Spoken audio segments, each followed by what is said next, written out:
Welcome, everyone. You're watching In the Crosshairs. I'm your host, Raquel Okyay, and my special guest today is Erin Cruz. Erin Cruz is running for U.S. Senate from California. Welcome to the show. Thank you so much for having me on today. It's really, really exciting to be able to talk about the Second Amendment, especially from California. Definitely, and I know you all are having a lot of problems, and I definitely want to get into that in a minute. First, I want you to tell the audience, give us a little background about yourself and what was the guiding force to having you run for U.S. Senate? Well, I'm a native Californian, born and raised. Yes, there are sane people here in the state that are born here and stay here. I was a young mother, a single mom. I was married very young, and after that, like I said, I divorced and I was single, and I had to work hard. I started from the ground up, and I was struggling, providing for my children. I worked for 9 years, started as a file clerk to running a business that I was working for, and graduated out into another field and mastered that field. And that field was in human resources, specialized human resources, policy analysis, immigration, and other things. I worked in 9 years from minimum wage, okay, to a near six-figure income. Sorry about that. Yeah, minimum wage to a near six-figure income in 9 years. And shortly then after, I met my late husband. And I'm going to tell you, I was then able to take off time from working and take care of take care of my son. And in that time, that was about when Barack Obama took office. And I got very politically active in the community. I've now since been a political activist for 9 years, between the Republican women, the Tea Party, whatever you can get involved in, I've been involved in it, and just trying to make change in a positive way, not Obama change, but actual change in a positive way for California and for the nation. And I've been always very interested in national politics, and I can thank Obama for that. And so I've also been, we can thank Obama for that. Yeah, a lot of us. Yes. So I pretty much from there, just really quickly, I've always been a writer, and I wrote this book, Revolution America. I wanted to help women. This was after my late husband died. I wanted to help women better communicate, because conservative women tend to be quiet. And we can't be quiet any longer. Our families can't afford it. Our nation can't afford it. So I wrote this book, and I intended on doing outreach and being more of a loud conservative voice for America, for conservative women. And then it turned out, my friend asked me, literally, Erin, who are you going to vote for, against Diane Feinstein? And I looked and I vetted all the candidates, and there was no one there that I could vote for that I knew would win. And she says to me, Erin, why don't you run? And I went, oh, me? And I thought about my book, and I thought about everything in my life that had brought me up to that point. And I said, God, is this something you want me to do? And I prayed about it, and I thought about it, and I prayed about it some more, a lot. And I really felt like God wanted me to move in this direction. And I said, you know what, if he wants this badly, if this is what my life has led up to for this purpose, or this being part of what my purpose has been for, he'll make it go, and the people will support me. And look at, here I am 2 weeks out from the primary election, the top Republican candidate in the race. I'm gear and earmarked to make top 2 here in California, and we are turning California red, and the people are excited. I never thought I would be blessed with the opportunity that I have, and here we are, and we're talking about Second Amendment, and one of the most anti-Second Amendment states in the Republic. So. Thanks so much for that, and I'm so excited. I kind of want to say I'm proud of you, just being a female myself, and it really is a male-dominated world, politics in general, right. and even writing is male-dominated. So it is a struggle, and a little bit more of a struggle, I believe, for females. So I think you being out there, you running for office, you spreading your conservative message to the public, as a conservative woman, I think it's absolutely fantastic. I'm just so proud of you, and I'm just so happy to Thank have you you. on my show. Well, you know what's wonderful? You know what's Yes. really wonderful is What? in talking all about all of this conservatism and running and the race, people have looked at me, even Democrats, and Democrats are somewhat waking up to, not progressive left, but actual Democrats are waking up to the corruption and all of the other things going on in the state and across the nation. And they're saying, well, why not?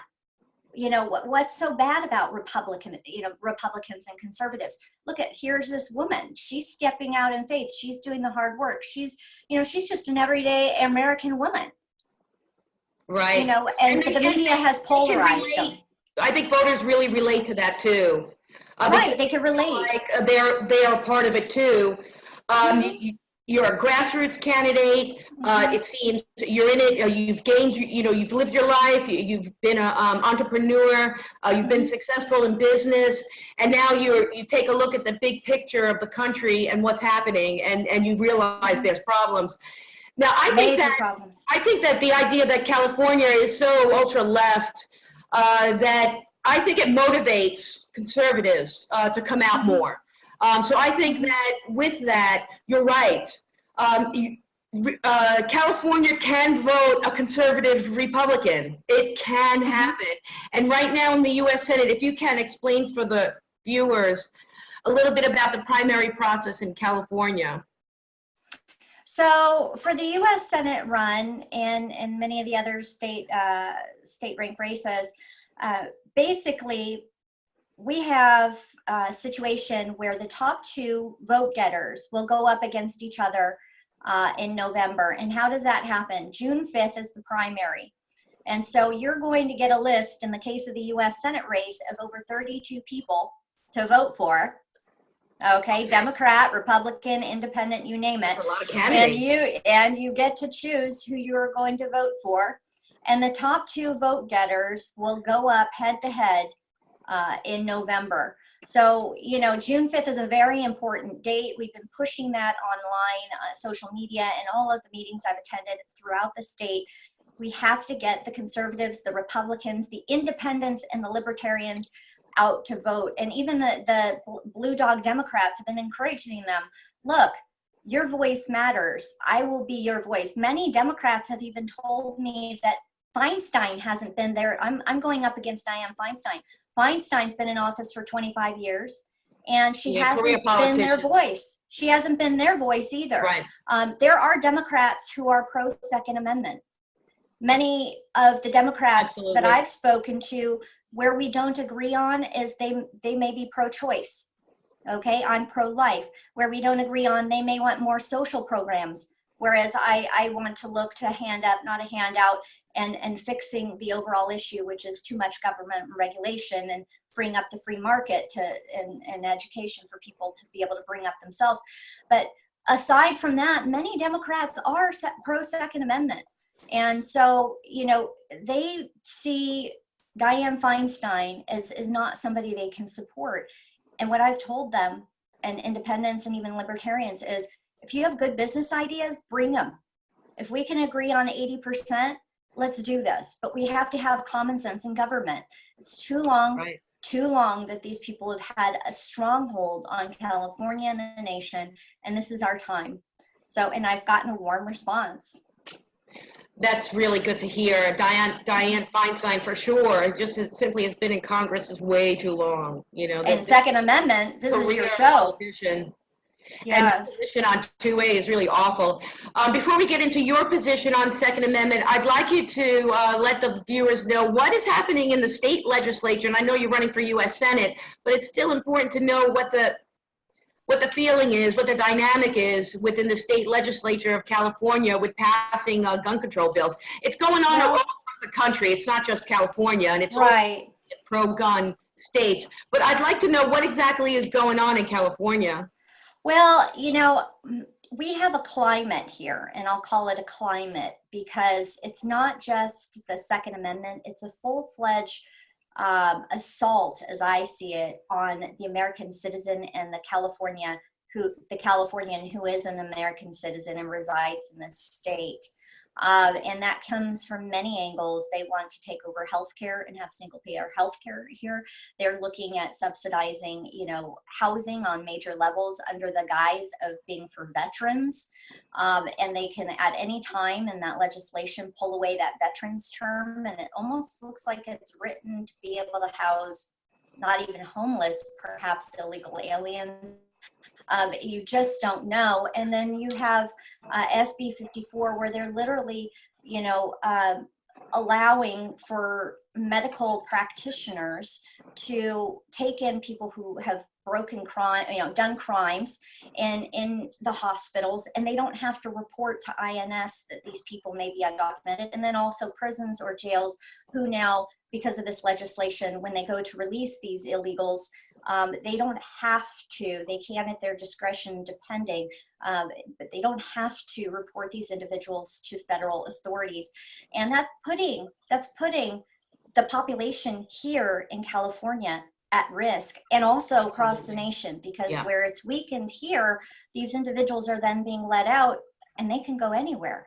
So they're undocumented, right? Is California actually a sanctuary state right now? I will say that it is not. It is unlawfully pushing to be that. And if we allow them to stay in that position, it will be. The president has pushed back against California, but using the DOJ actually has pushed back against California, filing a lawsuit against the state. And, the supremacy clause, and as it relates to the United States Constitution, and the state not actually having the authority to opt out of federal immigration law, that's a big issue. That's a big issue. So and, I believe we can take it one step farther, but I'm wondering why they aren't actually, they meaning the president and the Department of Justice, against people like Jerry Brown, who's signing those laws, unlawful and unconstitutional laws into place. Perhaps they want to see those laws challenged and proved unconstitutional, and then they can go after it that way. I'm not sure. But to me, all right, I just went to a meeting in Los Alamitos the other day where one of the presenters literally lined up about 5 bills that are in the California legislature, which were frightening. They've moved the reference to illegal aliens from illegal aliens to illegal undocumented workers to now they call them residents. That's no awful. joke. It's not even real. No joke. Changing definitions of words. They're changing the definitions of words. So but they're also trying to change the perception of the public, and they're also trying to craft the policy, which turns into law, to be more favorable towards these individuals. They've already given them a driver's license. I believe all of that is illegal. I don't believe they have the authority to do so, but it's like going to take time. So like de facto immigration status, de facto citizens, and they really can't do that. They can't do that. It's simply unfair because immigrants are welcome into our country, but there's a process. Legally. Yeah. And as a matter of fact, I do believe that the individuals who are doing this, and one of them is he's a serial legislator that is literally assaulting our nation. His name is Kevin De Leon. He is also running against Diane Feinstein. A Democrat? So, a Democrat. And he's lost a lot of support from his funders, because the funders who have been funding his candidacy are seeing how much the citizens of California, the citizens of the United States, do not want his policy. And so many of those funders have backed out. But even still, this individual has been legislating, and in a way which it's criminal. I would say he's committing treason. He's the things these individuals are doing are beyond not okay. Right. They're wrong, but they're beyond not okay. It's a double standard. It's a double standard for people, law-abiding citizens, and criminals. So because it's a crime. It's a crime. If you're not allowed to come to this country, it doesn't matter who you are. The process, right? I mean, it's still a crime, and you have to be held accountable. If we're only holding one portion of the population accountable, not the other, we're not really holding anybody accountable. And this ties into your Second Amendment. And it's the same idea with the Second Amendment too, because there's a double standard going on right now in the public, and it's concerning people like you and I who are conservatives, who appreciate the Bill of Rights, who appreciate the Second Amendment. We realize it for what it is, a beacon for freedom, really. Liberty's teeth, I think it was Ben Franklin who said that. I know that you and I can agree with that. And we're fighting like an onslaught of this negative, and I'm going to go ahead and call it fake news, because the public or the media, the mainstream, are creating this narrative that like the California legislature. You notice they're creating a narrative across the country, and that it's the NRA's fault. It's a gun. We should just need to get rid of all guns, and somehow, these school shootings are going to stop, which we know that it doesn't. Our position is very logical. Our position says, we want to hold people accountable for their own actions. So if a shooter shot somebody, well, then we're going to blame the shooter. It's the shooter's fault, right? It's not my fault. My gun didn't do anything today. Did it sit in its gun safe like everybody else's, pretty much? That's right. Yes. It hasn't done anything. It's not my fault. So I want to know what you would do then, Erin, if you were elected to U.S. Senate on behalf of the Californians. What would be your position on Second Amendment? Well, I believe in the Second Amendment in its raw form. Shall not infringe is very clear. We have a lot of between that space, right, of the raw Second Amendment, what it is. And where we are now legislatively, with the laws on the books, there is a lot in between. Are we going to get back to that point of such a freedom where the government can't restrict in high form as it has? I'm not sure how far back we can go, but I'm going to work my hardest to deregulate. I actually, I've been an NRA member. I recently became a lifetime member of the NRA, and just days after, I think a couple days after the unfortunate shooting had happened where lives were lost, and just moments after, it seemed, Diane Feinstein came out and she put out an anti-NRA tweet. She put out a gun advertisement for her campaign. And it makes me cringe, because I look at this and I think, the NRA isn't the problem. The NRA isn't the problem. Right. The guns aren't the problem. As a matter of fact, the guns can be a very large asset to help and protect our nation and the people who are here. If you're in a situation, it takes time for first responders to come if you've called them. They could be a very positive tool. And it just makes me cringe what has been done to over legislate in the name of safety in an attempt to protect one against criminals who, by the way, do not follow laws, right? So my goal would be to, ensure, in line with what the NRA, their survey had asked me. There were many, many initiatives that they've been working on. One of them is to ensure that veterans' rights are not infringed in the name of mental health. That's a huge issue, because many people who are even serving in an active duty may have some issues, PTSD or other things that are going on. They're still in active duty. They're fine to serve. They're doing well. But at what point do we allow the state to have such control that it can determine who can and who can't have a gun? And we know the government isn't very good at doing much of anything on its own without checks and balances even. Are they going to do blanket confiscations? That's a huge concern. Why don't we just not go there and leave it up to between the doctors, the patient, and figuring out what is good and right per each individual situation? I definitely support the NRA on their move to ensure that veterans keep their guns. Yeah, and many of them have been trained I mean, these individuals are most trained and well educated, I would guess, in our population, where if the government were to overstep its bounds, they would be a very surefire line between the citizenry and an overreach of the government. So we have to be very cautious. You know, so I would definitely move to deregulate many things as well relating to guns. Yeah, I mean, we have about 22,000 gun control laws existing in the country right now.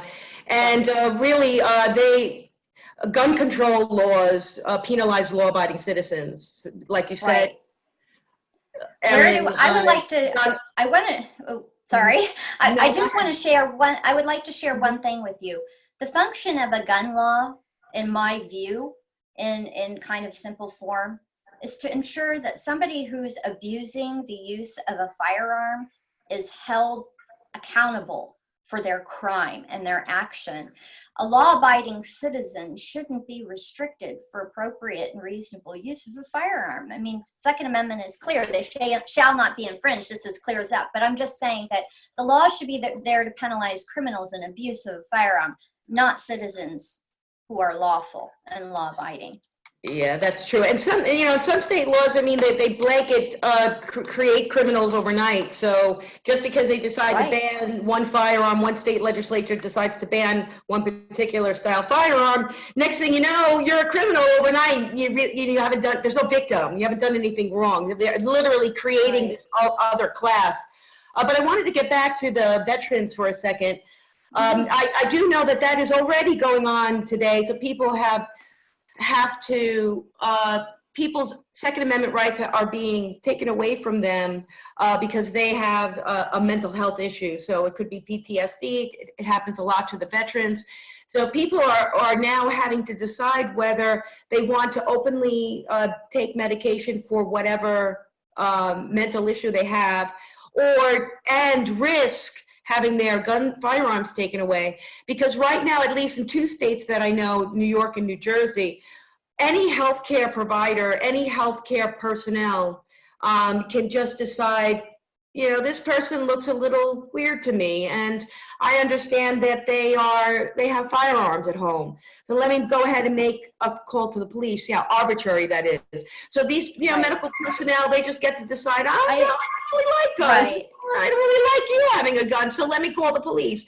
So you see how we're automatically considered criminals based on these laws that are very arbitrary. And when I say between the doctor, of course, it's very, very specific. I think that from where I stand, it would be, this person is heavily mentally ill and they have to take court action. I don't think it's anything light. And we're talking about, I just believe this should be limited and very, very, highly scrutinized, because the fact of the matter is for one person to make that global judgment.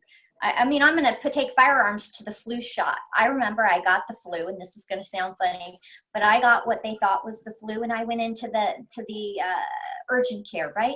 And I'm really sick. And what does the doctor say to me? Did you get your flu shot? No, I didn't get my flu shot. I don't believe in flu shots, but you should have gotten your flu shot. You wouldn't have gotten the flu if you hadn't gotten a flu shot. You should get the flu shot. I said, I'm sick. I need your help. This doctor was so heck bent on whatever procedures they had, whatever agenda he had, whatever preconception he has about flu shots and all of this, that he was neglecting my care, the bigger picture in the situation. It ends up I had pneumonia. Oh, wow. I didn't even have the flu. So I know this is a little bit different than the Second Amendment, but my point is doctors are humans. They're people with perception and views, and many of them in an agenda. They may make a quota. We don't know what the situations are, what the policies are in the hospitals, but as we've seen with illegals, there's a clear agenda going on even to protect undocumented residents, actually illegal aliens, when they go in for medical treatment. So who's to say they aren't going to scrutinize against a veteran simply because he's a veteran and may have some mental health issues, and then see, oh, let's ask him if he has a gun. I mean, I wouldn't put it past. Unfortunately, humans are human, and not all of them are well-intentioned. So we have to safeguard these individuals. And then the illegal immigrants, they're getting like a pass. There's absolutely no scrutiny on them at all, which is completely a double standard. You know, the 1968 Gun Control Act does say that firearms can be taken away from somebody who has been determined by a judge as mentally incompetent. So, you know, those laws are already in effect. Right. There are many gun laws that are in effect. Yeah, we already have a means to do it, you know, as fair as possible. So that would be Right. you'd get process, you get to go before a judge. You know, somebody would be arguing the case that you were mentally incompetent or not, and then a judge, you know, preferably an impartial judge. That's a whole nother issue. Oh boy, you just brought up a good one as it comes to guns. But yes, I agree. Preferably a judge will be able to, you know, rule whether or not, you know, that's an appropriate situation. But as you say, there are many gun laws currently on the books. Why, you know, why over legislate? As a matter of fact, we should deregulate and also look at the efficiency of our laws currently on the books, and enforce the laws. Why is it that a gun-wielding criminal is let to go out of jail early? There should be no early release for anybody committing a gun crime, I don't believe. And, you know, when we start enforcing the laws we have, I believe we'll have a much better outcome. People will see there are teeth, you know, for wrong action. And there are, and there are already, you know, like you said, there are already laws out there that provide, you know, whatever, it's already heavily regulated. And even at that heavy regulation, even those laws aren't really enforced. So instead of just enforcing the laws that are on the books, or at least scrutinizing them, instead we're just politicians are just creating more and more laws, and it's always this that they can't even keep up with the ones they already have. So yes, exactly, I would say enforce the ones we have. Yes. You know, enforce the ones we have, and find out which ones are efficient and not, and deregulate. It's, you know, these laws should be created again to serve the people and to protect the people and hold criminals accountable, not the lawful gun owner. And I also think it's important for the listeners to be aware how important Second Amendment really is to women. And that is, and I bring it up because I had a female guest on a couple of weeks ago, Shayna Lopez Rivas, and she's a young lady, a graduate from Florida State, and she was at the university and she was attacked by a man bigger than her, stronger than her, wielding a knife. So of course, there's no campus carry. She had pepper spray, but that wasn't enough to subdue the attacker. So unfortunately, she was raped. And after it was all over, she decided to get some training in firearms, because the next time around, if this were to happen to her again, she wanted to be sure that she was able to protect herself in the best manner that she can. And now she's a really strong, she's like 20 years old, she's so cute. And now she's a really strong advocate for gun rights. And I think it's really important for people to understand it, and I think that they should hear it from a female perspective. And that Absolutely. is, you know, we men are just traditionally bigger and stronger than women. You know, that's just the reality of things. They are bigger and stronger. So for females, for you to take away our right to defend ourselves in whatever manner we want to, it really hurts us. It makes us a sitting duck, because most perpetrators, you know, no offense to men, but most perpetrators are men, and most victims are women. So and especially in the climate that we have right now. Yeah. When the lawmakers decide to take our right away to defend ourselves, it really puts us in a position of that we could be harmed. It puts us in a position of danger, and that's really frustrating for me. All women and all men, law-abiding citizens, should have the ability to protect and defend themselves. There shouldn't be any discrimination. I mean, in terms of who can and who can't. As a matter of fact, I've been running for U.S. Senate now for several months, and I've received many death threats. I myself go to many public events. I do not feel comfortable, quite frankly, carrying a firearm on me while I'm meeting with so many individuals of different ages, different environments, and everything else. But I do have an armed protection there, a person with me. And we went and we applied for CCW. We applied for, open carry, everything that we could get in order, and we're in California. We went through a very extensive process, and it took us 2.5 months where I was at risk.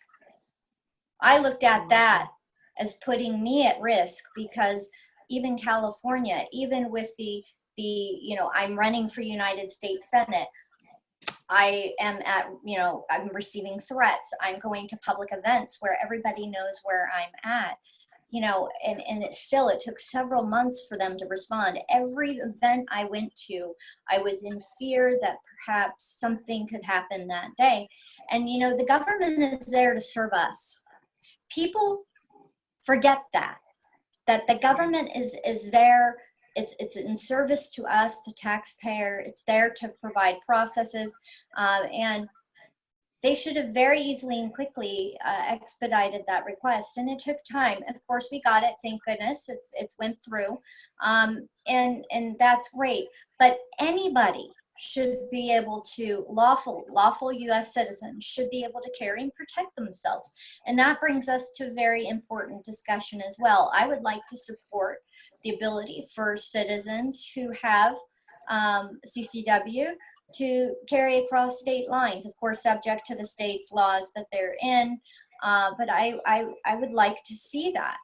There's no reason why there shouldn't be a national reciprocity, some type of reciprocity bill. Yeah, me Absolutely. too. I support it too. Absolutely. Yeah. That and insurance. We'll hit Obamacare on that one. You should be able to buy insurance across state lines. Where have the freedoms of the American public gone to? Out the window. Right? Out the window. And it's time for us to take our nation back, including the Second Amendment, and especially the Second Amendment. And I say that because, think about this. I never thought it would be in my lifetime where state would be the one oppressing the people. I always thought that states' rights were wonderful, which they are. We need states' rights. But I always thought it was going to be the federal government, right, coming at the people, and the states needed states' rights to protect the citizens of the state, which they do. I'm not saying they don't. But look at here now in the state of California, where we have a state so hell-bent on taking away the citizens' rights. We have to have the federal government step in to help us. I look at this last year, 2016, where they pushed legislation on ammunition. They can't go after the Second Amendment that much more here. So what do? They go after the ammunition. Somebody got a ballot initiative through, and now all of the ammo is marked. They had to start a new office, it's cost a load of money. The voters didn't even know what they voted for. More regulation upon more regulation upon more regulation. And who does that affect? That affects the law-abiding citizen. It doesn't, the criminal, what does this do for the criminals? The criminals are going to break laws, get guns and ammo wherever they can. It doesn't stop the criminal from going and getting guns in Arizona or Nevada, or ammo from Arizona or Nevada, and bringing a gun to California and committing a crime. It's just amazing to me that I believe that I want to be a voice, and I can't believe I'm going to say this. I want to be a voice for Californians and for American citizens in DC to help push back against the bully California state legislature on the citizens of this state, because their rights are being revoked and they deserve to have their rights protected. I'm glad you said that, because not everyone knows this, but that really is your job. That is your job as a U.S. Senator from the state of California, and that is to defend the rights of the citizens in your state. And that is against the state government if it gets to that point where it is, as you've just articulated. It really is at that point. I mean, here on the East Coast, we hear terrible things about California. And I think, you know, I'm a New Yorker. I know what, you know, how liberal politics can destroy communities, take away people's rights, and it's really like a little tiny form of communism where everyone's equally poor. We're not keeping anybody safe that way by having the government, you know, big government doesn't really keep us safe. True freedom and freedom to defend yourself in whatever means that you want to is really what America's all about. And another thing is that we're innocent until proven guilty. So Absolutely. Just the idea that you or I might possess a firearm, that your state legislature decided that they don't want you to have it anymore. Now, boom, we're criminals and we haven't done anything wrong. So frustrating. Right. It is frustrating. I want to know what your plans are then. So this primary is coming up really soon. Yes. Are you a front runner? What kind of support are you getting on the statewide? What kind of support are you getting? Are you excited? You think you go? I'm really excited. And why am I excited? Because this is a federal level position and many people across the country have helped support my campaign. I think Californians, a lot of them think, oh, it's too late when they've just thrown up their hands. I've been working so hard to fire them up and have them realize, look, the polls said Hillary was going to win. People said Hillary was going to win. The media was saying Hillary was winning. You know what? You know who won? Donald Trump. And I'm going to tell you, he's our president. And I'm just working really hard to communicate. You can't give up. Every vote matters. Don't sit out. Don't sit complicit. This is our time. This is our opportunity to make change for California. And also, we've had Diane Feinstein in this seat for 25 years. This is also an opportunity for Californians to make that change, because what I do here, you know, if California goes, so goes the nation. And what I do here is going to be so important. I'll be able to be a balanced, conservative voice for Californians across the nation. That affects people in New Jersey and New York too. I want to tell you that because when I deregulate and I work against the 2A onslaught of just regulation after regulation after regulation and free those up, that's going to affect everybody across this nation. How's my support been? My support has been strong. Like I said, nationwide, it's growing. Californians here on the ground now are working hard. They're spreading the good word. I reached just the other day, one day, I reached 2.4 million people on social media. Over the last week, I've reached over 160 million people on social media. That's up from 30 million the previous month. So that tells me people are fired up and they're excited, but I still need the support of citizens. No gift is too small. I'm grassroots, so every dollar counts. $100 helps me buy envelopes, a big box of them. They're about 70 cents a piece. You know, it gives me gas money to get from point A to point B. I know there's only a few weeks left, but when we take this primary, because I am the top front runner Republican, when we take this primary, we're running hard. I already have one gun ad against me by Diane Feinstein. She doesn't name me, but remember that gun ad came out just a few days after I said that I was an NRA lifetime member. Her opponent, her Democrat opponent is anti-gun. So why did she run that ad? Because the front runner, Erin Cruz, is pro 2A, pro 1A, pro 2A, and is not going to stop until the citizens have the right to bear arms and defend themselves and protect themselves. And you know what? We are not going to stop, and I'm not going to quit. There's nothing she can do or say to stop us. And I know that. I believe that, or I would not be running. So people need to get involved. They can go to my website, which is voteerincruz.com. That's VOTERINCRUZ.com. Learn more about my other parts of my platform, and also contribute. Again, no gift is too small. We've received $1 contributions, $3 contributions, $1,000 contributions. I mean, we're just grateful for the support, and every dollar goes directly to the campaign. Has President Trump made a pick on that primary race? No, he has not. And, you know, he made a pick on the gubernatorial race, and I'm not sure if he's playing 3D chess or not. But he's a smart guy. But a few of his races, I think all of his races he's endorsed, have lost. So maybe he's playing 3D chess, maybe he isn't. But in the case of my race, no, he has not. And I think what's more important is that I know I'm endorsed by patriots. I think I have 150 personal endorsements by different patriots, and and I have the American Independent Party, believe it or not, endorsement. Also, they endorsed Donald Trump, and I didn't get the Republican Party endorsement, but that's okay. Donald Trump didn't have that either. The important part is that the people get the truth and they vote. That's what it comes down to. Right. Yeah. So, yeah, and it comes down to people like you. Thank you so much for having me on your show and, just spreading the good word, because that's what it comes down to. Us building relationships, sharing, staying united, because when the progressive left tries to divide us, they're already losing their Democrat counterpart. They're putting us in a position where we have to unite. Yeah, I think they pretty much shoot themselves in the foot, because people kind of get sick and tired of the same negativity towards one lifestyle over another. We pick the left. The media says we've chosen the progressive left. We're going to follow that agenda, and everybody else, we're like, oh, this is so boring. I hear this crap all the time.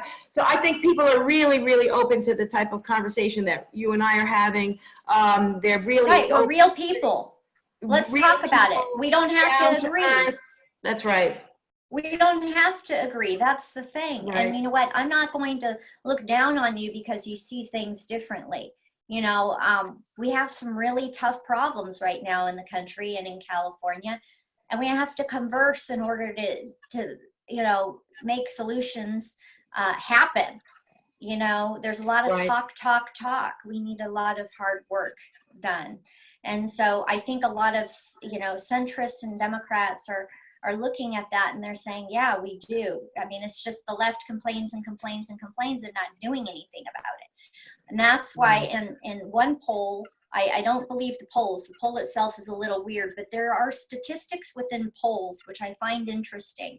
And in this particular poll, 40% of the individuals who voted for me or were going to vote for me did not vote in 2016. So that tells me that there's a fired up majority that really want to see things change. I also had 22% of Trump voters, which I believe it's much higher than that. And then the other interesting part was I had 16% independents. Here in the state of California, that's important because the Republican Party, the way we have it, it's 7-point-some odd million Democrats, 4-point-some odd million Republicans, and 4-point-some odd million declined to state. If you see the numbers there, we need a lot more people than just that are in the Republican Party to win this. And so what this translates to me is I appeal to the people, to the American public, to the California citizens who want change, who want things to get done, who want action in a level-headed way. So that's great news. That's great news. Middle America is really who vote in the politicians, and they get sick of the hard right and the hard left too. And there's nothing really wrong with being holding a position or a principle, but being a good communicator really is the essence of politics. Politics is the art of communication, Erin. And what I see in you is that you're a really good communicator. So you're not saying that you're not going to beat people over the head and say you have to follow what I say because I know it all. You look, and this is the second interview we've done together because you were on my radio show about a month ago. Right. Thank you. And what I've gathered from you is that you want to do what's best for the country and for the people. Our laws and the Constitution and the best that you can do for the American people, and that's why Californians are watching you. because Yes. that's really refreshing. It's really refreshing out there. I'm so glad that you're running. Before we end the program, I want to know, what exactly do you like when it comes to firearms? Are you a hunter? Are you a shooter? Are you? I'm going to shock you. How about I shock you and all of your viewers? Yes. I don't own a firearm. I'm shocked. You're shocked.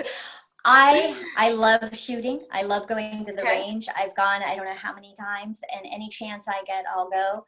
My grandfather was a major in the United States Marine Corps. My father was, when I was small, a law enforcement official. My uncles were both in the military. We have pretty much an arsenal in our family, and I do love to shoot. Right. I don't actually own a firearm. If I decide I want one, I'll go ahead and I'll buy one. But the thing is as far as 2A is concerned, you can tell how impassioned I am and how much I love it. Right. My point, I guess, would be to you this, that it doesn't matter if you own one or not, you should have the right to do so. And that's where I come from. I've been saying that for like 10 years. Yes. So, if I decide my first gun is going to be an assault rifle, which there really isn't any such thing, but we won't go into that in this show. But it is an AR-15, which that's just such an interesting way to call that particular type of gun. If that happens to be it, that would be great. If it happens to be another form of firearm, that's great.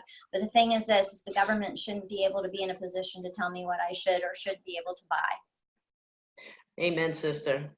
I can agree with that. Right. It really is your choice. It's my choice. So I can decide to defend myself with my wit. And I don't have to have a firearm, but I don't want to take it away from somebody else. And that's, exactly. And yes, and not only that, and the government shouldn't be able to bar you from what you can and can't buy. I always like to read about the musket issue, where they talk about, the 2A, the Second Amendment was written in a time where they had a much different kind of gun. Well, look, the Second Amendment isn't really for hunting or sport. Right. It's just not. It's there to protect against an overreaching, overbearing government. And what kind of guns do the government have? They don't have little muskets. So, I think it's time we get back to the fundamental and foundational issues and go back to the basics. And the basics say, shall not infringe. And so I'm here. I'm going to fight for your freedoms. My freedoms, and it just doesn't go back to 2A.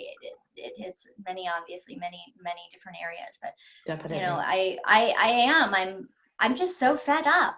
Don't tell me what to or what not to do. We have unalienable rights as given by God and secured by the United States Constitution and Bill of Rights. These are rights that we've had before the government was put together.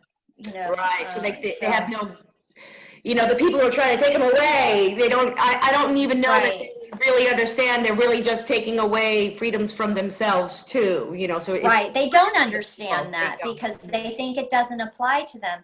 But, I want to mention just very quickly, because I know we're at the end of your show. I recall when I was going to the self-defense class, and I was taking this course, and we went to go to a shooting event, right?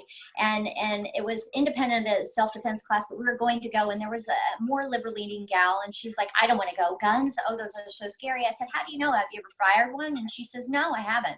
I said, well, then you don't know. I said, you should at least just come and watch. And see and observe and watch the people.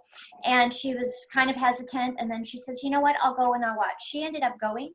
She ended up shooting. She ended up learning different techniques and about the gun. And she goes, I want to thank you, Erin, for encouraging me, and I said, well, are you afraid of him? And she goes, no. But it was so empowering. And it was, at first I was a little nervous, but she basically said that she learned a lot, that you don't need to fear the gun, you need to fear the person. Definitely. I've heard a lot of stories like that. Yeah, over and over. Yeah.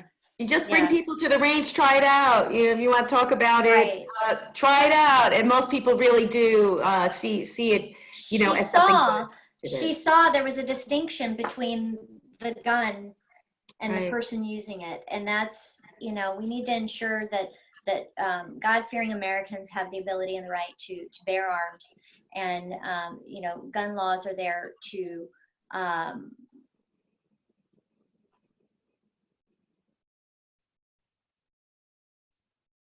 You know, lost you for a second.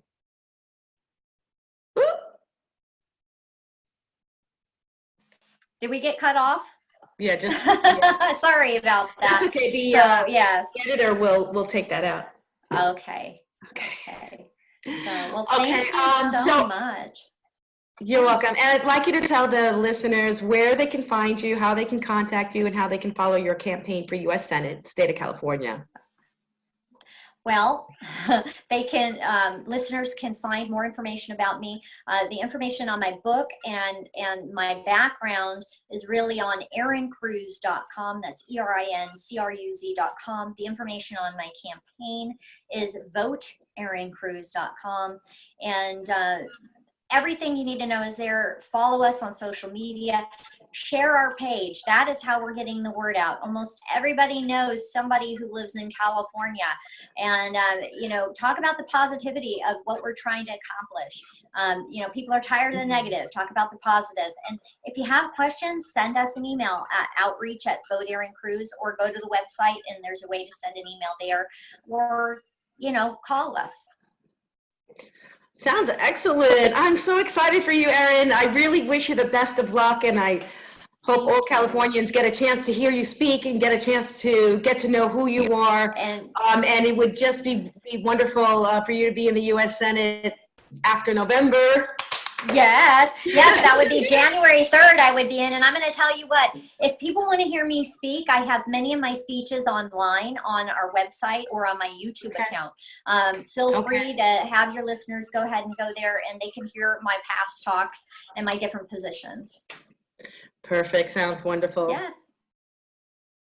Thanks again so much, Erin, for coming on the show. Of course. And we'll have you back God on bless you. after you win the primary. Woo! Can we get yes. closer?